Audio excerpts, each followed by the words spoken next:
Halo, Assalamualaikum warahmatullahi wabarakatuh. Senang bertemu dengan anak-anakku.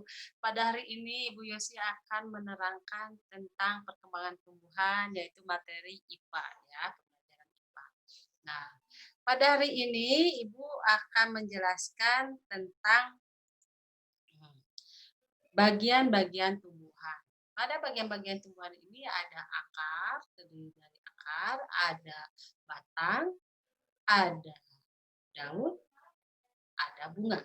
Nah, itu ada bagian tumbuhan. Tadi apa diulangi? Ada akar, ada batang, ada daun, ada bunga.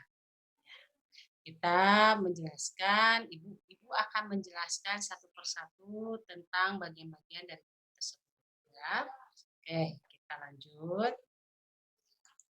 Nah, untuk pertama kita akan menjelaskan tentang akar. Ya. Pada akar ini kalian sudah lihat ya di gambar ibu ini ya. Sebentar ya ibunya. Ini ya. Oke, ya ada yang belum kelihatan. Oke, ibu akan kecilkan ya. Nggak masalah, no problem. Oke, masih belum kelihatan. Oke lah, gampang. Nah, pada akar ya, di sini ibu akan menjelaskan ya. Kalian lihat ya di sini. Salah satu struktur tumbuhan yang paling penting yaitu tentang akar. Biasanya akar berada pada bagian dalam tanah, ya, pada bagian bawah tanah atau bagian bawah tanaman. Ya, jenis-jenis akar ini dibagi menjadi dua. Ya. Dibagi dua, ada akar tunggang dan akar serabut. Apa sih itu akar tunggang dan akar serabut? Akar tunggang atau akar tunggang itu adalah akar yang tebal dan memiliki cabang-cabang kecil yang disebut dengan atau akar apa ya dikotil gitu. Sedangkan akar serabut itu memiliki bentuk yang lebih tipis dan bercabang seperti berserat ya. Itu yang disebut dengan akar ya. Nah, ini contoh akar serabut ya Ibu punya. Nah, akar serabut ini ya yang tadi Ibu jelaskan sedikit adalah tentang tumbuhan berbiji keping atau disebut monokotil. Tumbuhan berbiji keping satu atau monokotil. Jadi kalian harus ingat, mono itu satu ya. Kalau di atau dwi itu dua ya. Monokotil atau tumbuhan berkeping biji satu yaitu contohnya ada kelapa, jagung, dan padi. Ini ada sejenis contoh gambar ya tentang tumbuhan berbiji keping satu. Keduanya yaitu ada akar tunggang yang tadi Ibu sebutkan ya, yaitu kalau akar tunggang itu tumbuhan berbiji dua. Kalau tadi akar serabut mah berbiji satu atau monokotil, sedangkan akar tunggang itu dikotil ya. Kalian pasti sudah pernah mendengarkan ya tumbuhan berbiji dua atau dikotil, contohnya seperti kacang tanah ya. Dan selanjutnya kita akan langsung ke fungsi akar. Pada fungsi akar itu yaitu terutama untuk menunjang berdirinya tumbuhan.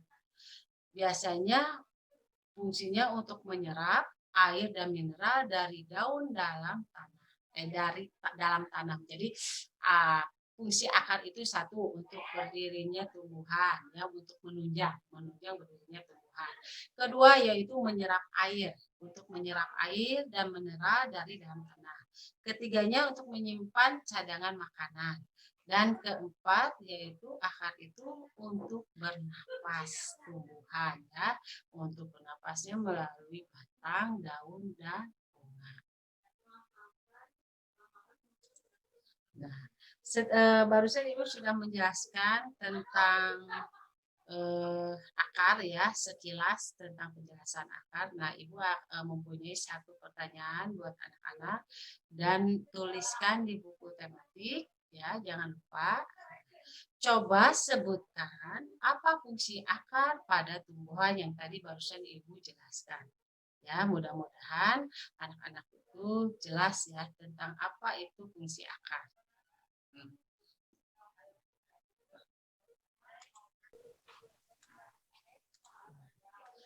Sekarang Ibu akan menjelaskan tentang materi batang. Ya, apa sih Bu itu batang? Berarti kan akar itu untuk menunjang pada tanaman adalah pertama akar baru ke batang. Batang ya yang Ibu tahu ya untuk sekilas itu merupakan bagian utama dari struktur tumbuhan yang berfungsi untuk menopang. Jadi batang itu untuk menopang ya, menopang bagian tanaman lainnya. Jadi untuk menopang bagian tanaman lainnya disebut batang. Ya. Contohnya apa sih Bu yang ditopangnya ya seperti daun, buah, ya bunga, ya dan pucuk. Biasanya itu untuk menopang itu ketiganya.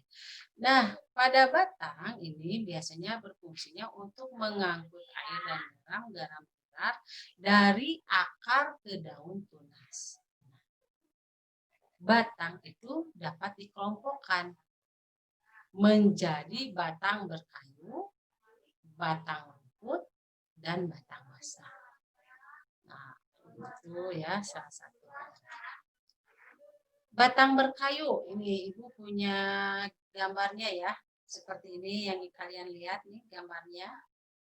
Ya, jelas ya ini ada namanya.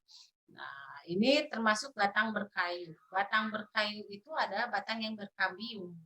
Nah, pada batang berkambium ini biasanya pada pohon-pohon yang tinggi, yang keras. Ya, kambium itu berarti batang yang keras. Contohnya pohon jambu, pohon mangga, ada pohon jati, pohon mahoni, pohon pinus, ya masih banyak aja pohon-pohon yang batangnya berkayu. Ya, salah satunya itu. Jadi pohon berkayu itu memiliki kambium, ya salah satunya. Nah, kedua yaitu batang rumput. Pada batang rumput ini biasanya tidak berkayu, tapi berluas-luas dan berongga. Itu namanya, nih seperti yang kalian lihat ya, Ibu mempunyai gambarnya ya. Nih, ini ya contoh batang rumput ya, batang rumput eh, yang tidak berkayu. Nah, ini gambarnya seperti ini ya, jelas ya. Jadi berluas-luas dan berongga. Terus contohnya ini biasanya pada batang padi, jagung, dan rumput-rumputan. Nah, ini kan sejenis rumput-rumputan ya, yang kalian lihat itu ada sejenis rumput-rumputan ya. Nah, seperti padi, jagung, karena berluas-luas ya. Pokoknya umumnya pada tanaman pendek. Oke. Dan ketiga adalah batang basah. Pada batang basah biasanya mudah dipotong. Contohnya itu ada pada pohon pisang ya. Biasanya itu batangnya tidak keras, banyak berair.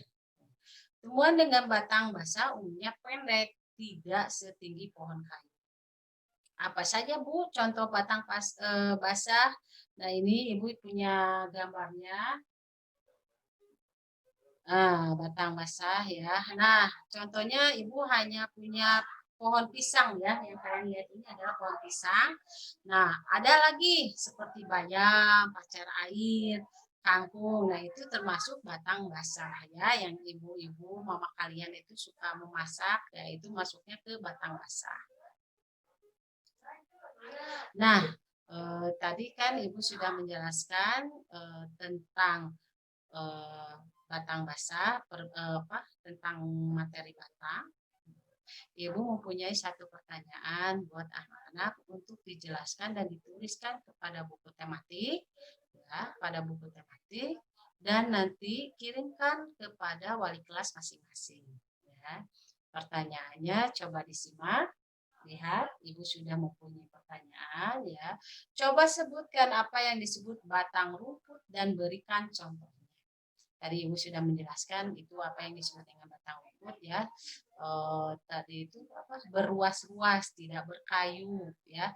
tidak berkambium, berarti apa tadi Ibu bilang tuh, batang rumput itu berluas-luas dan berongga, ya. Dan contohnya apa? Tadi Ibu sudah jelaskan, maka ditulis di buku catatan TMT, ya. Oke.